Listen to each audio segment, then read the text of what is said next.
Good morning, noon, afternoon, evening, and night to all. Welcome to ATSCast, your neighborhood dude Juice, your host, and with me, as usual, is the rest of the ATS heartbeat. So, Abid, Siosa. Salutations and good day, everyone. Yo, didn't expect that proper greeting from you. Anyway, Sheesh, dude. Yoshish, we up. Uh, Abid Yeah, here. we atas in this. Yes, Yeah, that's yes. in this. Atas in this. Abid here, 23 years old. Damn. Uh, yeah, it's been a month and it still kind of hits. Anyway, 23 years old in Toronto, Canada. Lockdown's probably starting again tomorrow, so that should be fun. But happy Easter, or it was already Easter if you're listening to this Oh, yeah. after. Haha. Aaron, how about you? Apa kabar semua? Nama saya. Hello. My name is Yo, Aaron. banger, dude. Yeah, dude. Name is Aaron. 22 this year. Currently studying in Malaysia. Regular member of the ATS Heartbeat, and I'm excited for this episode. Don't worry, homie, we can tell you're from Malaysia. Thank you. Yeah, Aaron is clearly Malay. I usually don't get he's- that. Thank you. Oh, that's crazy. But anyway, Malay, we're going to be talking a lot about Malay culture in a minute. But today, we'll be talking about a point that, for me, really hits close to home, figuratively and literally. We eat food every day. Certain tastes, smells, even the textures of some dishes, they remind us of, uh, back home in a sense, right? Like, for example, the taste of sambal. Every sambal that I eat, regardless of how different it tastes, always reminiscent, with every nasi lemak dish I order, whether it be in Malaysia or whether it be here in America, or for us Filipinos, Jollibee. The moment you give me a Jollibee, all of a sudden I'm like, damn, I'm back home, right? So, as most of the people in ATS are back in Malaysia, I think it's the perfect time to ask, what is the first thing, or what will be the first thing you eat when you're back in Malaysia? Clearly, for Aaron, since he's 100% a trusted Malay, this question is a bit less relevant. But you could still answer it to your own.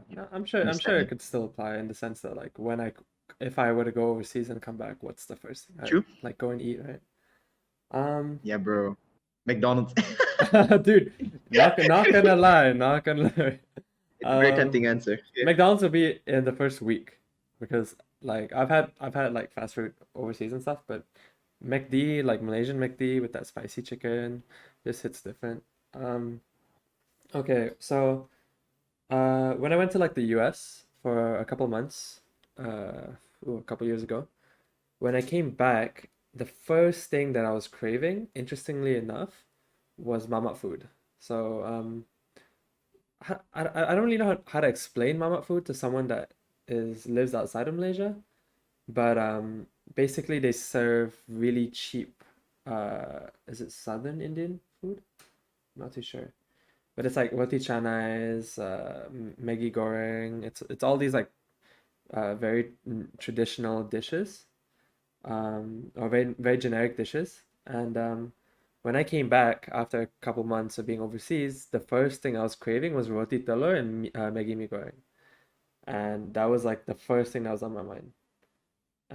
Yeah, so that would be it for me. Bro, yo, man.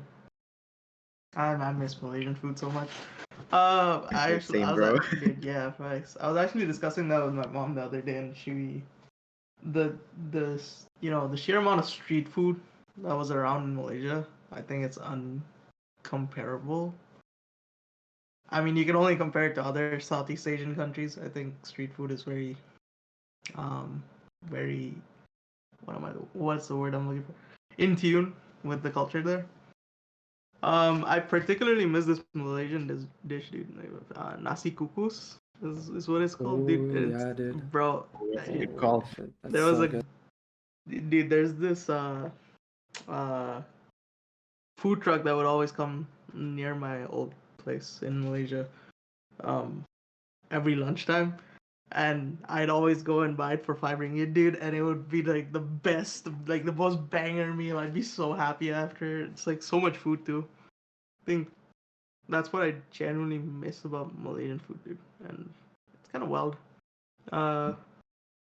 Because I'm pretty sure we'll get into it. That same dish would cost triple on this side of the True. world, dude. Oh yes, we will go into it. And I think that's one Uh, of the key motivations, right? Not only do yeah. I miss Malaysian, Filipino, even like Indonesian food. Yeah. Let's put it that way. Just the But Asian. yeah, it's so inaccessible here. Yeah, that's It's true. like you can smell it when you pass by this restaurant, but you cannot eat it because the money. Facts. Sorry, we're not rich.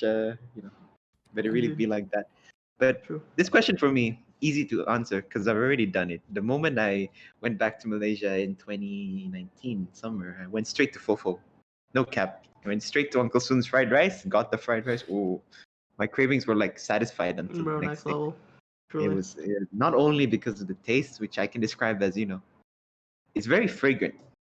It's you normally associate fragrant with smell, right? But Fofo has a fragrant taste, dude. Like they soak that rice with some good juice, The dude, or good something. shit, dude. The good shit. Yeah. I know what you mean. And I know those who've eaten it, I don't need to describe, but those who haven't, ooh, they soaked it with heaven. But Yeah, facts. Did all it the really be like Subang kids be, their mouths be I, watering right now, dude. I'm pretty sure, dude, watering with that savory juice. But yes, uh, also talking about Southeast Asian dishes as a concept, because I think most of us have tried Southeast Asian food, well, like the different types. So, at least for me, Malay, Filipino is very, clearly, right? Yeah, Lived for in sure. Malaysia and born in the Philippines, but we also have interest in Thai food, Vietnamese cuisine, Indonesian cuisine. Bro. So much to talk about, right? Oh, sorry, Abid, you're saying you're trying to hype Nah, up. bro. Thai food, bro. The Thai Let's food hit go. different, bro, even when you're not in Thailand. But what are the similarities and the differences between each of our cuisines, you think? So like the biggest similarity for me is just that each cuisine in Southeast Asia uses a shit ton of spices. Like it's Yeah, never very true. you never see a dish that doesn't use. Even for example, in the Philippines, we have this dish called dinuguan, which is like a pork's blood. You'd think you boil the pig's blood in. Sorry, it's haram, but we go. Yes. But yes, we boiled this blood, yet we still add spices to the blood. It's like it's like it's never a full dish unless you added spice to it. And yeah, that's a striking thing you notice. What else, guys? I mean, spices is for sure a big part of it. I think produce too, and different cooking styles in general. Like, the Thai food is known to be more spicy and a balance of salty, sweet, um, tangy, and bitter even. Whereas Malaysian food is more it can be spicy, but I feel like to me a good Malaysian meal is one that is really packed with flavor of different kinds of through different spices and techniques, and it's just a really good hearty meal. um but I think fundamentally all of Southeast Asia shares using different techniques that are age old within that region, and I think produce in particular, depending on where you are, like lemongrass is readily available in Thailand, so pretty much everything you can think about that is Thai probably has lemongrass in it. Um, what would that? What's the equivalent for that to Malaysia, dude? I've actually thought about it a lot. What is? I mean, I won't say rice. Rice is kind of a cop out answer, but Yeah, that's a good question. it that is a good I'm question, sure right? it'd Because be I've like always some thought about type it. It's of like, what is a staple? right. You mean like the staple dish of Malaysia, Pandan like leaf, the maybe? No, staple like pandan is a good one, right? Maybe. Not No, too sure. it's like staple ingredient? You mean? in staple ingredient. Like sambal would probably be a close one. Shrimp, Sambal's in so much stuff. belacan, shrimp paste, something like that. Belacan, yeah, belacan's a good one, Yeah. dude. That's actually a good one. Belacan's a good one. We use belacan in a lot of dishes here. It's like a core in a lot of dishes, even if you don't see the belacan. Like even with Maggi goreng and stuff like that, belacan is always mixed in to give that extra spice. Actually, belacan would be our like our staple, I think. But Mhm. yeah. Uh, when it comes to similarities amongst all of these different countries and their cuisines, first thing that comes to mind is seasoning. You know, I'm part white, and I've had American food and stuff like the Western food, and it's good and all that. But I feel like when you compare, you cannot compare Southeast Asian, the amount of herbs and spices and seasoning, like what Jude said, you cannot compare that to like a chicken schnitzel. It's not comparable. Like the amount of different ingredients and stuff like that. Um, and I think uh, what Abid said was also very true. And one more thing I think is that the kind of rich culture behind the dishes and the reason behind the dishes kind of translates to like rich taste, if that makes sense. Like, with exceptions to Japanese and Korean food, because when I think of food like this, I think more Thai, Vietnamese, Myanmarese, Malaysian. But the food has such rich flavors that come from like a large variety of herbs and stuff like that, which also have some level of cultural influence or traditional influence, which is really cool to me. But yeah, I mean, Yo, one thing. to quote Gordon Ramsay, dude, it's freaking bland. It's yeah, bland. yeah, That's yeah, why when he went to West is Southeast Asia, bland. he went on a trip, no? yeah, dude. Yeah, yeah, the Malaysian episode's iconic, man. The Dude, yeah, Malaysian you saw that episode one was where all that lady was teaching him how to cook, and she was and the aga Chinese. everything that. Dude, Shout out. yeah, no, the funniest was when he served it to Najib and or like, oh, it's very good. Yeah, that's crazy, dude. Yeah, he was like, what's the measurement for this? And the lady was like, aga. I was like, what? Bro, he was so, yeah, he was like, what did you just say to me?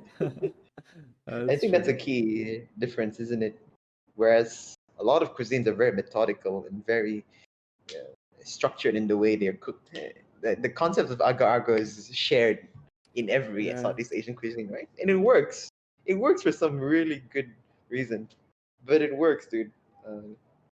And I think related to the topic of spices in, you know, Malaysian, Filipino food, in Thai food, it's more of like each dish is either has very strong semblances of sweet and savory. There's never a dish that doesn't fulfill either one or both, which is really, really interesting. And I think yeah. that's what distinguishes it from fish and chips and burger.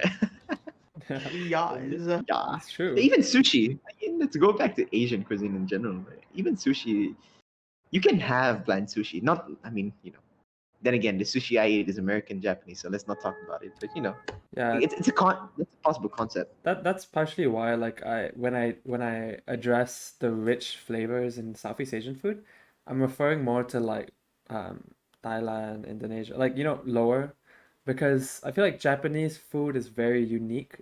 Uh Korean food Mhm. is a bit of an in-between in my opinion, but Japanese food is very unique in the sense that um the like its uniqueness comes from the fact that it may not always be that flavorful, if that makes sense. Like sometimes they'll eat, like a small fried fish, rice, and like miso soup, and like, but that's still really good. So I don't know. I feel like it's not really comparable to like Thai food. It's True. yeah, in that sense. But yeah, yeah. I mean, to agree with Jude, I think Japanese food in particular is very methodical, technical. It's like, oh, this amount of fish fried to this temperature, with this type of rice boiled this yeah, way, with this side, and it's like very clean cut and simple. It is fundamentally very simple. Doesn't really use a lot, but it tastes great because of how simple it is. Simplicity, I and how guess. fresh the ingredients are, dude. Yeah, exactly. That's So very true. I do agree with you on that. It's more there is more method and a learning curve there. I think. Whereas I mean, not to say there isn't a learning curve in Southeast Asian cooking because everything's aga aga, but Hey um, man, yeah. Gordon Ramsay had a tough time, so Dude, Yeah, man. I that's feel like he'd have an easier time learning Japanese cuisine from a very Japanese yeah, true. for chef sure. Dude, because Very true. it's more structured. I tried to get my mom to teach me how to make Maggi goreng. And I swear to God, trying to learn like an Asian dish from like your parents is so tough because you're just like, okay, so what I put here? And she's like, okay, just put some oyster sauce. And I'm like, how much? And then she just like puts it in. I'm like, how much? She's like, oh, you just know how much you want to put. What? What do you mean? I have no clue. But yeah. We have an argument that maybe we have like a sixth sense that I guess tells us so. how much when to stop and when to continue Bro, forward. honest Literally to just God, muscle I've tried memory. to, To be honest, dude, I've tried to recreate my mom's Maggie goreng for a lifetime and I still can't get anything close, dude. I swear to you. And I'm just like, what is the difference every time I make it? She's like, dude, I put more oil. And then I put more oil, dude, it just tastes like soggy noodles. I'm like, what is this? Dude, they're gatekeeping the measurements. See, that's Bro, what I'm it's all saying, dude. witchcraft, dude. I Yeah. swear to God, it's witchcraft, dude. we I'm not think they playing. are, but I really feel like they don't even know. You really Yeah, ask them like, how they much do you really put? don't. They They're probably really like, don't. which is a good thing. Like, I mean, it's not a bad thing. At least Okay. that's conclusive, right? Okay, I'm just Yeah. gonna expose my mom a bit real quick. But to prove that point exactly, our neighbor asked for so my mom made tom yum soup, which is a Thai spicy soup, for anyone doesn't know. And she gave it to the neighbor as a gift. And the neighbor WhatsApped her saying, that tom yum soup was so good. How did you make it? And she spent like a couple hours trying to remember what the actual measurements were because our neighbor is like an actual chef. And then she couldn't figure it out, so she actually had to Google and learn the recipe again, just just to like write down the measurements. It was funny, so funny. It's a huge mood. It's a Yeah. huge mood. I mean, we talked a lot about similarities between the Southeast Asian cuisines and the differences between Southeast Asia and the rest of the world's food. But I think at least I can talk about in the perspective of Filipino food. One thing I admire about Filipino cuisine, it's not as apparent in Malaysian. It's not like Indonesian Thai food for good reason, which I'll get in later. That Filipino food's heavily influenced by the Spanish and American colonial tastes that they've brought in, but it's managed to do it in a way where it's created its own identity, and I really see that when, for example, when I order pandesal,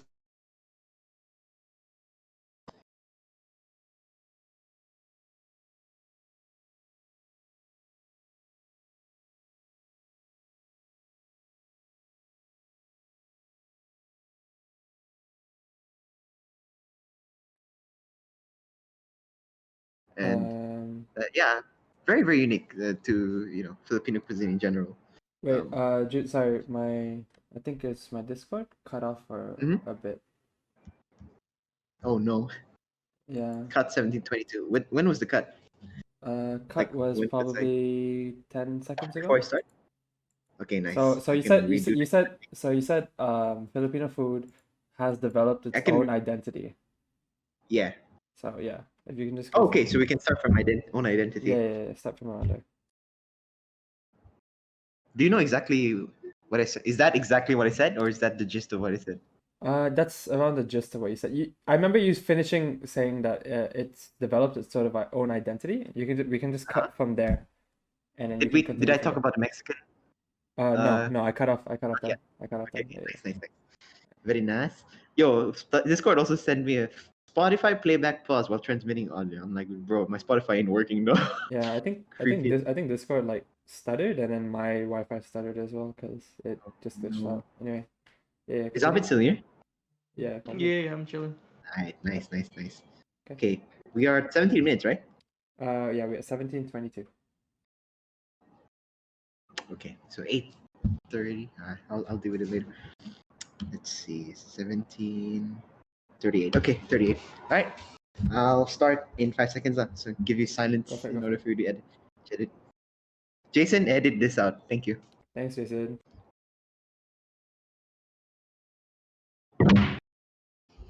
With regards to the uniqueness of the Philippine cuisine that I talked about, it managed to make these influences from Spanish and American cuisines their own in a way where I can, easily distinguish the taste of a dish in a Filipino dish in particular. And I think what reminds me of this is, for example, going back and eating a Filipino pandesal, which is like a bread pan, like a pan bread basically.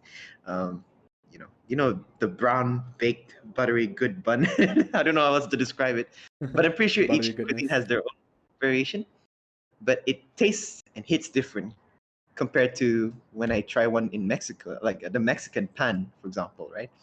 And although it is good, each of their bun variations are distinct enough in a sense, right? They've made these influences their own, and that is something that I said I admire with that cuisine, particularly since they've kept their own identity while incorporating influences from past experiences in a sense. Which I believe that's also why Thai food is really unique because they didn't really have much colonial influences. There's a lot to talk about with regards to Yeah, for sure, dude. history. The history of But food. yeah, Yeah, that'd be a but very Malaysia's interesting. unique too, right? Imagine Chinese, Indian, Malay, and like what's it called? The the Malaccan heritage. What is it called, dude? Peranakan, and Nyonya. Nyonya, Nyonya, yeah. Imagine all of those tastes in one. That's why Malaysia food is a something else, dude. Yeah, all the different Yeah. flavors, and then when you look back, you can see why the flavors have molded into, their own unique identities and stuff like that due to past historic events and stuff. It's pretty cool. It is pretty cool. Actually wild, dude. Yeah. Actually wild. Actually crazy. But yeah. Sorry, I can't stop thinking about it now. But You're like, anyway, damn, that'd be a really good thing to read up it about. really be crazy. But we briefly talked about when going back. We tried McDonald's within first week, right, Aaron? I think it's you who said it, Yes, right? sir. Dude, fast food. How fast food chains have adapted to Southeast Asian palates. How did we do that? How does McDonald's, an American company, which, by the way, American McDonald's not the best. Like straight up. I prefer Malaysian McDonald's compared to American McDonald's. But how did they Malaysian do that? McDonald's, dude. Malaysian McDonald's is probably one of the best fast food, if not the best fast food in Malaysia. Change my mind if you want, but I think okay. So there's a bit of a hit or miss when it comes to when big Western conglomerates and fast food companies try and adapt to local tastes. Um, so it's a very common concept, but what they do is they'll pick like a staple. We're talking about staple taste, staple flavors of that country. They'll try and make one or two dishes that adhere to that, and sometimes it can be very gimmicky. For example, currently McDonald's is repping a nasi lemak dish, and I don't know about you guys, but I'm not going to McDonald's to eat nasi lemak. Like that's just whack. If I want nasi lemak, I'd go get like nasi lemak bungkus somewhere else. Nasi lemak is Probably like, for cheaper too, no? yeah, for cheaper too. That's the biggest thing I would say regarding the gimmicky style of their nasi lemak is like, dude, you can buy a nasi lemak packet for 2 ringgit. McDonald's is charging you like 12. Come on, that's more than Village Park. But yeah, so it's a hit or miss in the sense that when they try to adapt these new flavors, sometimes it's like a really great combo, like a unique combo between the flavors, the local flavors, and like the Western meat and the food. And an example of that would be like the spicy McChicken deluxe, in my opinion, where they've tried to adhere to the want for spicy food in this country, and they've adapted to making like spicy chicken, spicy burgers, and they've done that really well, like really really well. Um, and a lot of other fast food companies, like let's not just talk about McDonald's, but like KFC, Carl's Jr., stuff like that. They've all tried to include a Southeast Asian or Malaysian influenced dish into their catalog. I think KFC had a tried their nasi lemak thing as well here, but I don't think that took off very well. But yeah, I think it's pretty interesting to see, and it's even better when it works out because as a local, like, oh, of course you want to eat McDonald's, you want to eat KFC, you want to eat Carl's Jr., but it'd be really nice if you can get those flavors that you love as well within like a dish that you already were planning to get. If that makes sense. Yeah. I mean, fundamentally, dude, these chains are restaurants that are trying to make money, right? So, if you aren't appealing to the local market by trying to adopt local flavors, maybe you're just losing out on a market that already exists, right? That's true. It's on a business front, like it makes perfect sense for trying to dip their toes in all this, just because it's a staple food or it's something people enjoy in that region, and They're just trying to make a buck off it, right? Even though they Yeah. already don't need to. They just make more bucks off them and instead of the mom and pop shop. Um, I mean I wholeheartedly agree with Aaron, dude. It's always a hit or miss, dude. Like I remember the samurai burger. You guys remember the That was a samurai burger? hard. Oh God. That was, I mean, I know some people enjoyed it, um, but it wasn't really that good. Not gonna lie. Very But gimmicky. Very gimmicky. yeah, it was very gimmicky in the sense that it had all this like Japanese writing and it was supposed to be this Japanese style burger, but it really didn't slap. And then you have very successful experiments like the, as Aaron mentioned, spicy chicken McDeluxe. Even though I'm going McD in Malaysia, I think it's a Yeah. very good example. If you go to Singapore, which is across the border, dude, they have chicken wings. I don't think McDonald's has chicken wings anywhere besides, or they might. I think they do in some parts of Eastern Europe, but in Southeast Asia, I think Singapore is the only one, Mm-hmm. if I'm not mistaken. I mean, it applies to other chains too. What, you know that bowl from KFC? I don't remember what it's called. You know the potato bowl, and then there's another bowl with Loaded bowl. rice, loaded bowls. Yeah. Those are a regional thing, dude, and I didn't realize that until like I visited like other places, and I was like, wait, that's wild. Dude, even cheesy wedges. Oh. Dude, this entire podcast is just Just us thinking me about food, reminiscing dude. on food. Wait, It's cheesy like, wedges damn. is a regional dish? Yeah, you can't get cheesy wedges here. Wait, what? I Yeah. thought cheesy I'm- wedges was like a staple KFC. No, it's not a staple KFC thing. Nope. Why would that be a regional thing? Who the I fuck don't who the know. fuck looked at It pisses me Southeast Asia and off. said, dude, they would love some cheesy wedges? What? I mean, we do, but that's besides the I point. mean, yeah, don't get it twisted. Yeah, don't dude. get it Don't take it twisted. away. Like That's like the that only shit reason do you go to slap, KFC. dude. Give me that cheap ass cheese, but like, you know, who thought of that? I just want to talk. I mean, okay, since I'm in Canada, dude, how can I forget the fact that the poutine is in just about every goddamn fucking fast food chain, dude? Like, it's so normal here. And my friend was like, wait, you guys don't have poutine on your menu? I'm like, it's a Canadian dish. Like, why would we have poutine anywhere else, dude? That's kind of wild. But I think the other flip side is, as I'm pretty sure Jude can elaborate on further, since it's this the pride of the Philippines. Or Jollibee. Jollibee, yes sir. Jollibee is it's an Eastern fast food chain, right? Quote unquote Eastern. It's a Southeast Asian fast food chain, which you know, has been adopted into the West. I guess is that a good way to? It's very much a Southeast Asian thing, but it's traveling the globe now. So you Yeah, know, Jollibee, dude. yes Jollibee sir. Wild. It was interesting to always see like these Western brands adopt into the Eastern culture, but like Jollibee, I know it's a sense of pride for Filipinos, but as an Asian person, it's a sense of pride too, just to have a chain that is Asian but recognized by people globally. And Yeah. It's actually pretty Very, heartwarming. very true.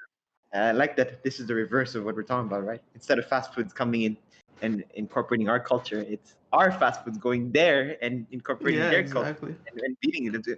But before Jollibee, like McDonald's and KFC in the Philippines serves rice and chicken, and they serve spaghetti. So it's like a very uniform thing. Weird enough, right? Like I never see spaghetti in fast food chains anywhere else.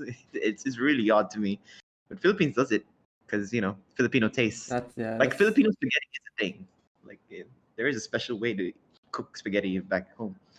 It's sweet. It's damn sweet. But yeah, I love it, dude. But yeah, dude, pride of the Philippines. I think and it really makes me nostalgic because I think I had a conversation with one of my roomies who was like, "This chicken ain't good." Oh man, yo, I was mad, dude. I was fuming. Ghost Rider and that shit, dude. John Wick, You don't dude. talk Yeah. about Jollibee like that in front of my face, but yeah, it is interesting. It is interesting. But yeah, I do have a question though. I just thought about it this just now, but do you think that when Western large Western fast food companies come to Southeast Asian countries and start kind of utilizing aspects of their culture in their dishes to basically hit like a wider target area. Do you think that's like vulturing to a certain extent? Because like when you're thinking about something like the samurai burger, it's a gimmicky use of like Japanese tradition and culture to sell a burger, in my opinion. Like there's no respect to their tradition and culture. That's just using it as a tool to like, get more sales. So do you guys think that like that's vulturing to a certain degree? That's a very good question, actually. I'm inclined to say for McDonald's in particular, like specifically McDonald's and KFC and all the brands that the fast food brands come to Malaysia and incorporate Malaysian, Filipino, or like Southeast Asian dishes in their Yeah. menu. I'd like to say they're just simply incorporating it, simply because the repercussions of doing that, like they don't have fast food competition from like except Jollibee, but Jollibee is in the Philippines. I'm talking about the Philippines for that matter. But Jollibee is so well known of a brand that for a lot of Filipinos, Jollibee versus McDonald's would still go Jollibee, So Yeah, it's not super direct competition, even though it is literally competition, right? But I think that question hits home a lot more when you talk about not brands, but like 5-star restaurants or like Western high end restaurants for that matter, coming into Malaysia, setting up a base, and saying that they serve Malaysian food. I think that is that's very where true. that's where that question really starts to get a lot of traction, and where I feel okay, that is a bit of an over assimilation in a sense, right? You can't just come, especially as you brand yourself as a high end establishment, and say that you've mastered the cuisine only because you've cooked one of our dishes, right? I think that's where it Yeah. hits home a bit. Yeah, Abid, what yeah. do you think? I mean, it's hard not. I mean, yes, it can be seen as vulturistic, honestly, because they're trying to expand in this market that already exists, and most of that market involves smaller businesses, right? Mm-hmm. Like, let's take your nasi lemak example. Very straightforward. Sure, you can get at your convenience store, blah blah blah blah. But where do you go for your nasi lemak, dude? Probably that uncle down the street who's selling it on the on the road, right, roadside, and just or that auntie selling it on the road, because that's probably where it's best. Though I think them trying to tap into that nasi lemak market might be driving people away, not necessarily, because again, as we pointed out, cheaper, better, whatever. But it can certainly be justified or seen as that, as a oh, we coming in, we taking your thing Yeah. just because we bigger, boy. This is our territory now. We are the captain now, like literally insert that meme. But Yeah. But you raised a good point actually regarding You know, how yeah, but comes from like different restaurants and stuff like that. Especially yeah, when it comes to yeah, like high end restaurants that but claim to no, for have sure. yeah. Sorry, you're saying Abid? it's actually highly relevant now, especially right. We all love Gordon Ramsay, but let's use him as a case, for Yes, example. sir. He's opening a Yes, restaurant in sir. Sunway, right? If I'm not mistaken, he's opening a restaurant in Malaysia. Can you imagine him coming in and saying, "Ramsay's nasi bungkus, the best nasi bungkus in town"? Nasi Oh, bungkus. that would be really, really And I'd inappropriate. die laughing, not gonna lie. That Dude, would be the it's like I'd that. just be I like, pay, I paid it's hearing it for fucking this. raw. It's fucking raw. I Boss, know it's Ramsay. cucumber. It's supposed to be served raw, boss. I know Ramsay, with all his respect, would probably never do that. But yeah. yeah, It's like how that's you the go from agak-agak to like saying that you're suddenly a master of I Malaysian also, cuisine, dude. You I didn't know what also that want to meant say, like 5 months ago. facts. I also want to say it wouldn't fit because, like, like the deep, crispy fried Southeast Asian chicken, dude. You know what I'm talking about, right? It's like yeah, I Yeah, know. the one that's almost deep fried in burnt. like death. Oh yeah, almost Yeah. burnt, dude. When the oil hits the Yeah, bottom of the skin, exactly, exactly. Dude, they that's deep To fry the most of oil, the dude. yeah, dude, yeah, facts, dude. To most of the West, like that type of food would be considered overcooked, dry, blah blah blah. For us, dude, it's like yes, dude, that is a different hit, dude. Dude, for real. So It would be hilarious, True, dude, true. just seeing him fry that chicken and then being like, nasi lemak with ayam goreng, and then being like, it's fucking overcooked. Boss, That's that's how you true. serve it, It's interesting, like looking back at what I feel like. There's a real life case of this though. I think it's evading my mind right now. But yeah, I hope I hope it doesn't it doesn't exist, right? Like such an establishment coming There is over. one. I forgot the name. I've been to that restaurant too, which is the funny part. Oh dear, I'm just It's a reminded of high-end it. restaurant in Link, I think. And I went Ooh, there and that's really I good. had their nasi lemak, which Hmm. cost 25 ringgit. And I was just like, this is cool and all that, but what am I doing here? Like, let's make that, dude.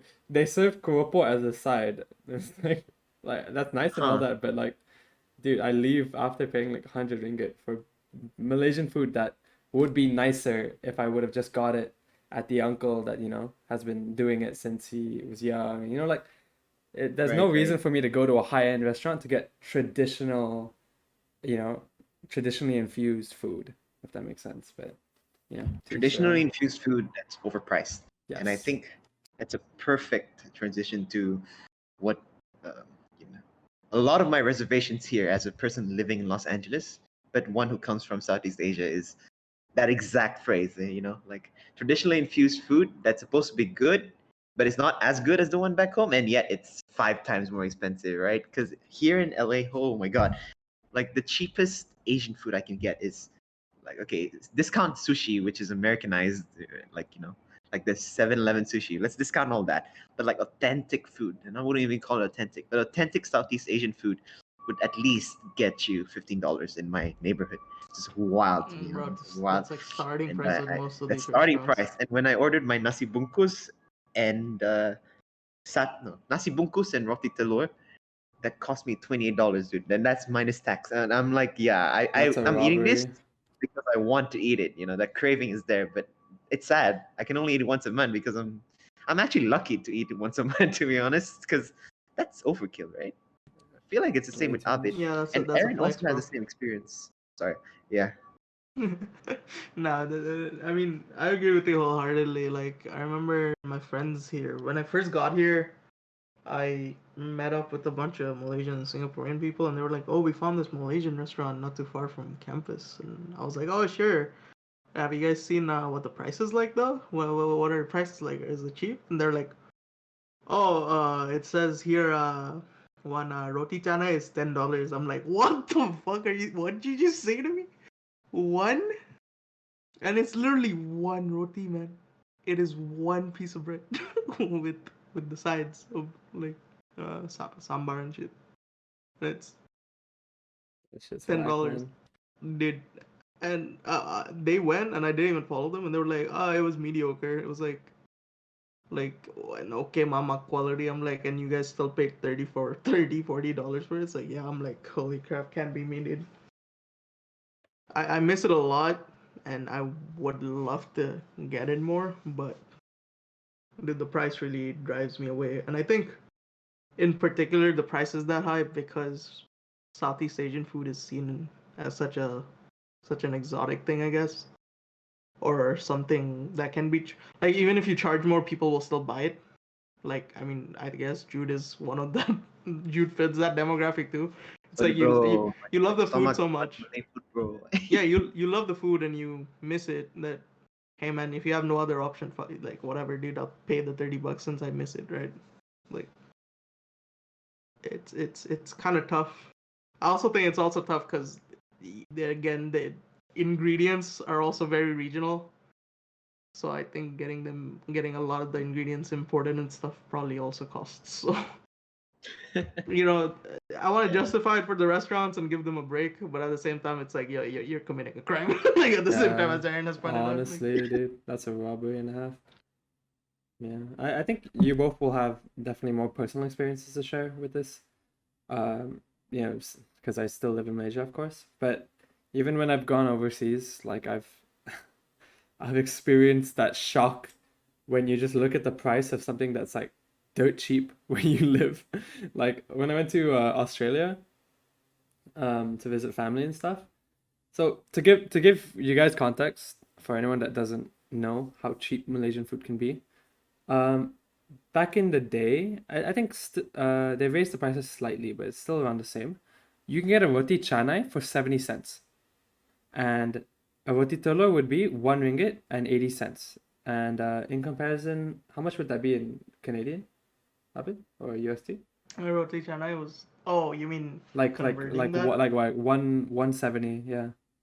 That'd Bro, be, it's non-existent. yeah, it's literally, yeah, it's less than pocket change, right? It's like really, Here, really I'll, little. I'll do it right now. Yeah. It's about 40 United States cents. Yeah, and that would be a roti telur, and admittedly, there's not much nutrition to it, but that shit still slaps. So it's about 2 ringgit for roti telur, right, with a drink. And when I went to Australia, one of my family members told me, "Yo, there's this like place that sells Malaysian food," and I was like, "Dude, I'm excited to try it because I've always I want to see what Malaysian food they've been eating." I walked in, a roti canai, which first of all looks like a paratha, like a frozen paratha, which is like a different type of Indian bread, cost $3. $3. What? That shit is nothing. It's just dough. It's fried dough. And they're charging $3 for it. Like I couldn't even justify it because when I go visit my sister in the US, we always bring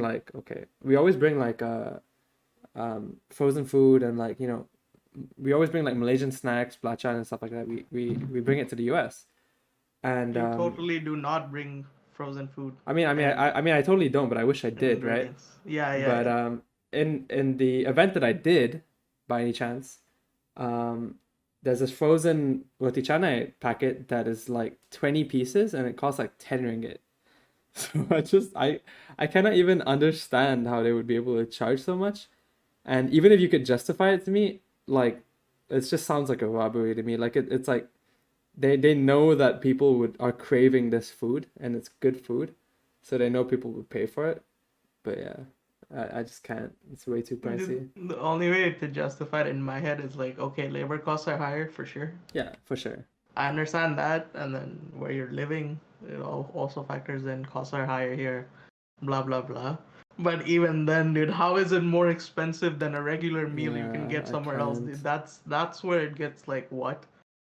Because and you mentioned, I think like what you if we go to like Chipotle or something, or uh like Panda Express or some Chinese place, like American Chinese place, um Chinese American place, whatever. You know what I mean? It would Yeah. probably be like on average like $10 to $12 maybe for a full meal with a drink. For a full meal with the drink. Whereas here it's like $12 just for one dish without the drink and That's anything. whack, dude. It's kind of overkill in terms of that pricing, but I also understand because it's a small business and blah blah blah blah. But Mhm. it is kind of mind-boggling still, and I do miss Malaysian prices, man. I really do. I really do too, man. I think the high prices are a constant reminder of how far I am, to be honest. But what we can deduce from all this is that the best Southeast Asian food are always the ones that not only the cheapest, but the ones that are like in the mamak in the street stalls, is like the ones that are not like big establishments, right? Because Yeah. they're the good authentic ones. And when you say authentic, the authentic, bro. Just crazy. God, I wish I'm back. We will be back soon, right? Maybe we can do a podcast, a video Yes, cast sir. Ooh, of us that'd be eating. The Stay first one tuned. will a be a mukbang, mukbang, dude. a mukbang boy. Mukbang. Stay tuned. Stay Mukbang tuned. podcast. Mukbang. Anyway, damn, my mouth. I haven't eaten dinner yet, so this is amazing. But I'm just anyway, hungry, since dude. I we hope you all are too. yeah, oh, you haven't eaten lunch yet too, huh? Yes, But sir. you're there. You Malay, bro. Don't worry about it. Anyway, since we explored a very simple and relatable concept in terms of cuisine, we look at a similarly relatable question of the week. And the question of the week is rock or pop music? Rock or pop music? Oh, It's tough. Actually, tough for me. I know, to be honest. Like, if you can live with only one set of genre, rock or pop. I mean, I know there are a lot of tracks which are pop rock, but try to discount them. This is Yeah, tough, man. it's tough for me. It really, I was like really inclined to rock because I was thinking I'd lose Bon Jovi, I'd lose, I'd lose all the 80s hits that I really listened to a lot. But if I say pop, if I say discard pop, K-pop's gone. It's just like, wow, that's crazy. Yeah. I would say pop purely because rock can make it into pop. You know what I mean? So you'd say I discard would pop? pick pop. I would You keep pop. keep pop. Okay. Discard rock only because remnants of rock would make it into pop. You know what I mean? That's true. That's true. Pop rock was a good example of yours because pop is always changing, right? And it Mhm. adopts everything into it. Like what even is pop now, dude? If you talk about pop now versus 10 years ago, it's so different already, right? That is true. 10 years ago, I want you back, dun dun dun. Then NSYNC, by the way. wait, that was NSYNC is 20 years That's ago. 20 years. Oh, damn. 10 years Damn. ago was I'm a racketeer. Let's fly Let me like blow a my G6, whistle, like baby. yeah, Whistle, exactly. baby. Your Dude, whistle, oh my baby. god. Let Bangers, me Florida. bangers know. all around. Only bangers. Florida, Pitbull. Florida. Yo, Pitbull, bro. Give me everything tonight. Yeah. Yeah, actually. Yeah. So I'd pick pop. Anyway, pick long-winded pop anyway. pop.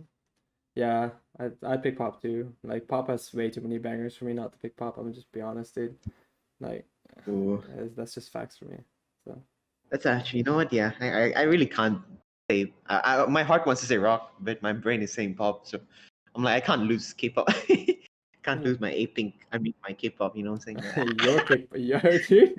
My A-Pink tracks. Hey, relax, boys. Dude, the Relax. host. Hello. Relax, attitude, the world. Anyway, since we're talking about songs already, let's move on to our songs of the week. Song of the week, sorry. And Yes, sir. I'll start off first. Or Abid, do you want to take the lead? Abid, take the lead, man. Yeah, I will take the lead. Take the lead. Ooh, damn. Hello, I am Abid. Yes, my my song of the week is "No Mercy" by Manila Grey. I don't think it's a surprise that a Manila Grey song is my song of the week. Yes, after but I read it. their new album. They love Jollibee. Yes, we love Jollibee. Shoutouts. Banger album, go check them out. No Mercy. Yes. My song of the week would have to be "Drifting" by Enna. He just dropped a mixtape last week. Banger. You don't miss. Jude, go ahead. My song of the week is "Lovers in the Night" by Sorry. She's an indie K. It's not really K-pop. She's an artist based in US, which is Korean. Oh, Really good music. Seori. Oh, Sorry, yes. yeah, dude, she's crazy. Yeah. Banger music. Banger tweet. Anyway, it's a wrap, everyone. Thank you for tuning in to our special. It's not really special, but I really miss home, so it's a good episode. But thank you all for once again tuning in to the 11th ATSCast of the season. Thank Bye, you. everyone. Listen, hit him Ta-ta. with the outro.